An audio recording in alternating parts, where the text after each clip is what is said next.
Hey, what's up guys, it's Fish here and welcome to my first look at Skaven for Total War Warhammer 2. The release date for the game itself is only a month and a week or so away, which is absolutely crazy how quickly it's actually crept up. And I'm going to be able to show you guys a little bit of Skaven, the new 4th race which they've literally just announced. I'm going to be going through the campaign, looking at a couple battles in this campaign. So a massive thank you to CA for sending me this footage for me to talk over. Unfortunately, I wasn't able to actually make the event, so they were super kind to send me this kind of footage to just run through the campaign so I can share it with you guys. So let's go ahead and get started. There's some really cool intros to begin with, so I won't bother speaking through them, and then we'll just kind of go through the we'll run through kind of all the mechanics and stuff as the game is being played out in front of us. If you guys enjoy this, please do make sure to drop a like and a comment down below on the video. I would really appreciate it. And also, if you want to see me let's play Skaven when the game actually does release, then also let me know in the comments and obviously smash that like button. Deep under the world, they chitter and plan, watching, waiting.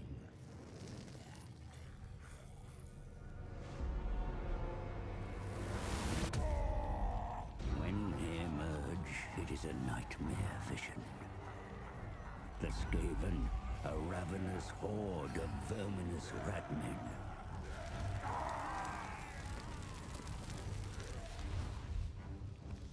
They gnaw at the roots of the world like an infected wound. They mean to rule over ruins, for such is the will of their god, the great horned rat. Only the island home of the High Elves has remained unscathed. And at its center is the Great Vortex. A swirling maelstrom that siphons chaos from the world. The Skaven covet its vast power with envious, beady red eyes. The twin-tailed comet is oft seen as an omen, but this time its wake has disturbed the winds of magic. In the secret halls of the Under-Empire, the Council of 13 has gathered. A time to scheme of opportunity. I kill dwarf things in Pillar City. No. Clanmores go to Southlands. Hunt for Warpstone. Moors are puppet minion. Pestilence infest Lastria. Yes. But all Warpstone for Council plan. Come, scribe slave. Work to do. Comet makes elf things weak. Council wants power of the Vortex. Just as prophecy demands. So it true. You read markings on the Black Pillar. Then you know we must seek find the Screaming One. Find out how to control the Vortex. Oh yes, Master. But a large tribute of Warpstone will that demon require if we summon him. Return to your assigned clan. Harvest Warpstone. Yes, most precipitous of masters. And flay yourself, your impertinence. Oh, it will be done, your worship.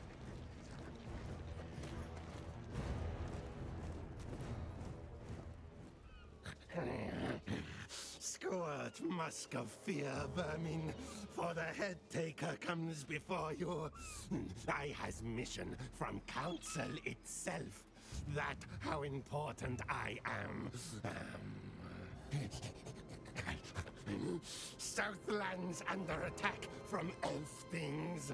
Clanmores sent to kill elf things and find Warpstone.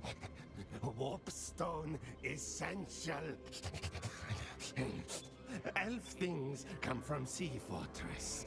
In time, we'll take that too. Good base for quick, maybe. Yes? Fight elf things, kill elf things, more stuff, more heads, more glory for So that was an absolutely awesome intro. I think they've absolutely smashed these intros for Warhammer 2, making them just really, really cinematic, getting the feel for the faction itself, and also adding a lot, like kind of a bit of mystery to their overall plan with the Vortex, with this kind of more story-driven campaign. So Skaven have a few interesting mechanics which we'll get onto. The one we're currently looking at is the food. The Skaven need food to function with their hordes. You can gather food by destroying settlements or by destroying armies. This will help provide you with more and more. And you can get bonuses such as, you know, more leadership, more Skaven corruption, which is currently something we're currently looking at, which provides more public order to your faction. As well as that, I believe you can get some melee attack and defense. the elf things that march against us shall pay. Eshin spies, say, pointed-eared no-furs, steal Queek's treasures. We take them back. So you really get a good feel of like how the Skaven horde works, and I like that mechanic. You can also see in the top left hand side the UI has been completely reformed, and I feel like they've done a good job at making it a lot more easier to understand. Everything you need to see is right in front of you, and you don't have to worry about going anywhere else. The Menace of Below takes up some food, and this is an army ability which we'll see on the field pretty soon. We have a whole range of forces from, I believe we have some Clan Rats, we have Warpfire Throwers, we also have some of the more elite Vermin Guard, which are going to be great to see them actually in battle. And again, the graphics look really good. These Clan Rats are pushing up. Or the Storm Vermin, sorry, Vermin Guard, what the hell am I talking about? I mean, I'm a pretty big noob when it does come to the forces of Skaven. I don't really know much about them. I'm just more of a Total War fan along for the ride with this this Total War installment. Well, you can also see the Rat Ogres looking very great. And I do love the feel of Skaven. I know I just said that, but I love the way how they're working towards a huge goal with their Warpstone. By completing missions, you get Warpstone, which furthers your overall objective to kind of meet it to the late game, which again, we'll see more about that later on in the video. So I'm hoping we'll get to see some Skaven absolutely smash the elves here. Okay, in the right-hand side, you can see it. We currently have 8 uses of this ability. And this ability is awesome. You're going to see it any second now. You can see them sticking down. And basically, all it does is it spawns a fresh unit of Clan Rats. And they just come out of the ground like true Skaven and charge on the enemy. I'm not 100% sure if this is map-wide. I believe it is map-wide, because when I played as the Lizardmen a while back, the Lizardmen had an ability like that which was map-wide. You could literally just raise one up anywhere on the map, which really just changed the way the battles were being fought, and it definitely made them feel much more unique to any other faction, because I could spawn, for the Lizardmen, I could spawn a unit of Cold Ones anywhere, and I feel like for the Skaven it really does make sense that they can, you know, just suddenly spawn a couple units here, there, and everywhere. I think that does definitely add up a lot. We also get to see the Warpfire Throwers as well, just burning away at these elves. And I think that faction ability, or army ability I should say, is a real nice addition just to kind of make the battles feel a bit more diverse and interesting. You can see the Elven Archers trying to fight hard. They are just getting melted by the Warpfire Throwers. Again, a really good looking unit. I'm super excited to see more about like the Doom Wheel and stuff like that. I think that'd be awesome. But yeah, there we go.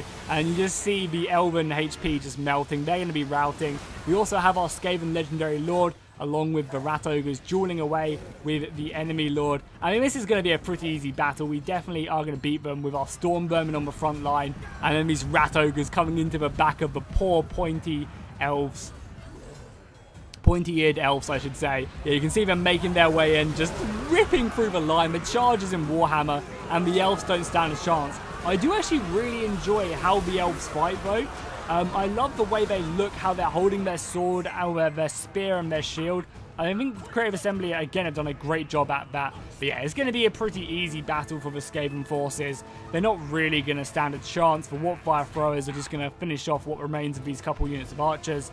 There's also, you know, you could also use your army ability as well to spawn a unit of clan rats onto the field, and you can use them clan rats to, you know, to catch these guys as they try and run away. There's lots of ways you can use it, especially imagine using your clan rats or your clan rat spawning ability in the middle of a siege or something along them lines. It'd be really, really devastating to push the Skaven to that extreme and just come up behind in the middle of the defenses. So here we get to see the end of screen battle. We can decide to sell them, we can enslave them for more replenishment or for more leadership and for more food, which again will help us get them bonuses. Or you can go ahead and sell them and you get less replenishment, or you can just get a flat replenishment boost, which is a lot more. So we're going to chase down this army, just end up killing it in a pretty easy victory. And again, we're actually going to decide just to simply eat the captives, which is I think I enjoy. I also like how they're trying to pop up and make it more visual about the generals you fight and the generals you defeat and stuff like that. Because I feel like in Warhammer, you kind of lose the... And this is not Legendary Lord, you don't really care about it too much. So you end up just kind of ignoring it, and I like how they're trying to make it more imposing by putting them on screen, letting you know who's died. I think that's a nice addition. We get to see the skill tree for this character, for Queek, and we get to see very much they look somewhat similar to the rest of them. The top skill tree and the second skill tree looks very different. The other ones look somewhat similar, having, you know, the basic ones of like increased melee attack here, decreased melee attack there. This is something else I really love in Warhammer 2, is how they've got a balanced power bar, they've got if they're richer than you, and the happiness in the middle of your screen as you end the turn. So you can really just look at diplomacy on the fly, and I think that's a really nice addition, again, just to streamline the game and get rid of all the nonsense, so you don't have to wander through, you know, loads of tabs just to find a certain answer you're looking for. You can simply find it, you know, in the midst of while something else, not something interesting is happening. So we have immediately gone into another battle. Again, we'll get to see the Skaven unfold against a little bit of a stronger foe, but again, this is just a garrison force. I do like the additions of the Warhammer 2 maps. I think they've still managed to add in quite a lot of life to them. However, I would still like to see more buildings, more farms in places, you know, more life in the settlement. But I feel like they've done an improvement on Warhammer 1. We get to see our Legendary Lord and the Vermin Guard. The Vermin Guard? Why do I keep on forgetting what these guys are called? My mind just goes completely blank.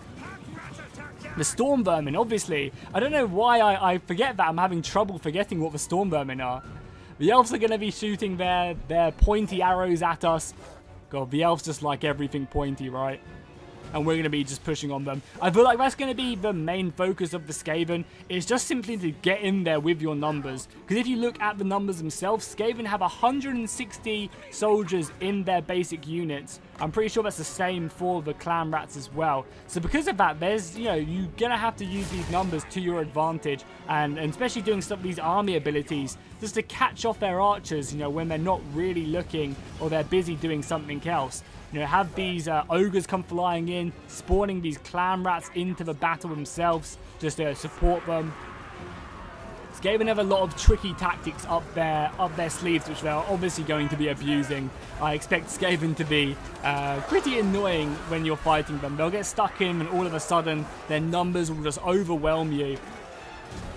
And I'm hoping this will be taken further when we get to see more of the armies for Skaven in the future. You know, more of them elite units. Obviously, we have the Storm Vermin. I'm also excited to see the regiments of renown as well, like the Albino Guard and stuff like that. I think that'd be really, really cool seeing that for Skaven. But again, as I mentioned, this is going to be a fairly easy battle. The Storm Vermin should rip apart the normal Elven Spears, and obviously our General Queek as well. I think that's how you pronounce it. I do apologize if not. But again, I really love the way the Elven Spearmen fight. It's just the way they kind of just have their spears round. I'm actually doing the action they're doing right now, and obviously you can't see me.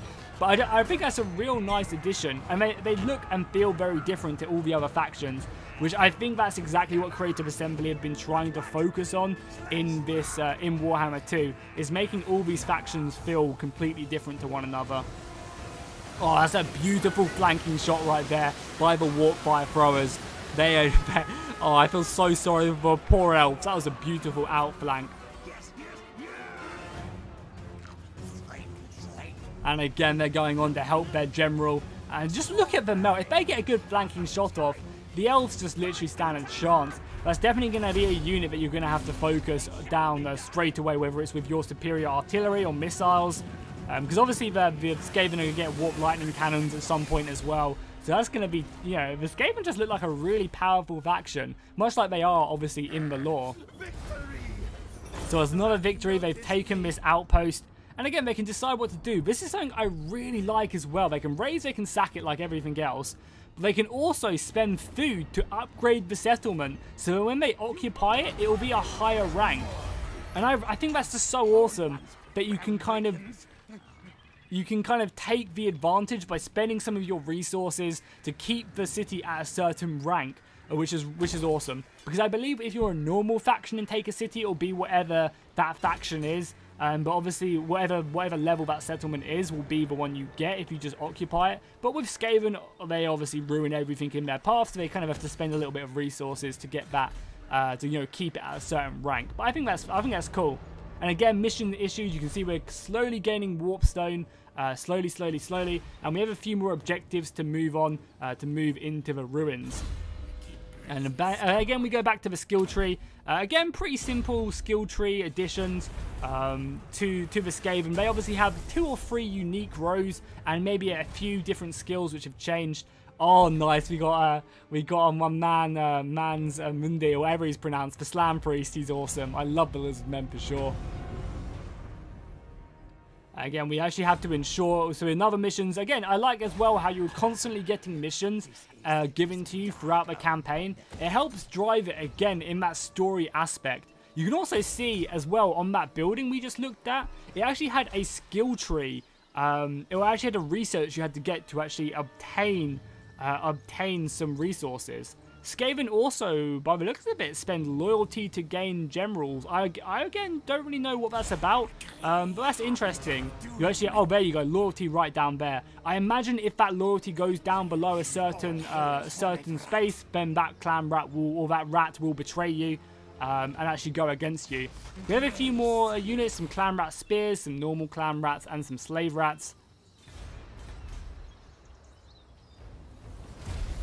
But that's kind of cool. I like that. Again, it speaks to how Skaven are. If they think they can be top dog, they're going to go for it. So you need to keep them in check, and you need to make sure their loyalty is high enough. I'm sure you will go ahead and get plenty of abilities to make this happen and to further their loyalty. You know, maybe there's a certain stance which you can push, which I think we look at stances in a second.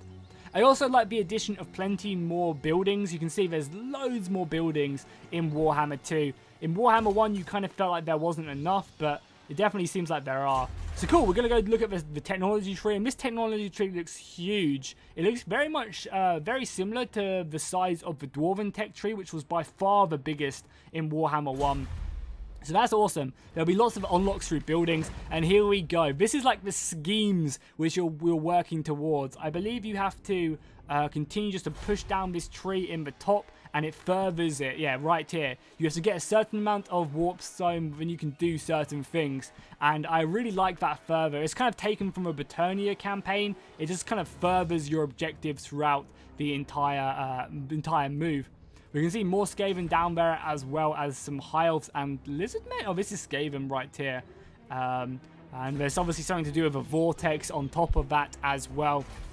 So the army is just simply going to continue to push down in the stance, force march, get closer to the elves themselves. Or actually, we're just going to colonize this. So I guess we'll get to look at how the High Elves, or how the Skaven can colonize.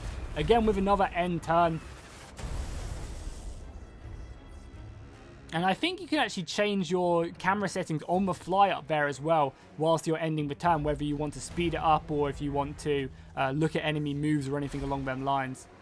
So we're obviously going to go out of, oh, you can actually do it in force march. So again, you can go ahead and take it, decide what you want for the level of the settlement, and take another city. This will forces have secured the province, my lord.